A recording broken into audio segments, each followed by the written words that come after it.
কি খাচ্ছ এটা সাদা সাদা? এটা কচু, মুখি কচু, যেগুলো গাঁটি কচু ও সিদ্ধ করেছি। ভাতের সাথে খেতে খুব ভালো লাগে।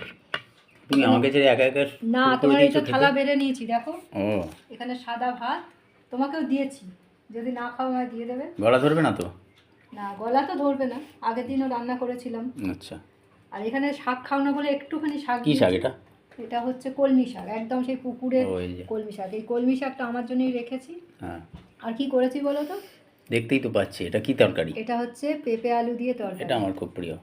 প্রিয় নয় মানে, না প্রিয়, কিন্তু না না সত্যি খেতে এখন খুব ভালো ভালো লাগে। হয়েছে, খেয়ে পেঁপে দেখো। আগে পছন্দ করতাম না, এখন পছন্দ করি। আর এটা দেখতে ভালো লাগছে হ্যাঁ, না? দেখতেও পেঁপে ভালো, আলু। দেখতে হবে কিরম ভাবে খেতে হয় বা কিরম আর একটা লাগে। জিনিস করেছি দেখো, এটা হচ্ছে বর্ষা স্পেশাল ও বেগুনি, বেগুনি। এটা ভালো। গরম গরম ভাতের সাথে শাক ভাজা। তো দুপুরের খাওয়াটা জমে যাচ্ছে হ্যাঁ, নাকি? এই দিয়ে আজকে খাওয়া দাওয়া হবে। আমাদের ওই অল্প হলেও জমে যাবে, বেশি হলেও জমে যাবে, আমাদের না, সবসময় আজকে- জমে। আজকে অনেক কিছু আইটেম আছে।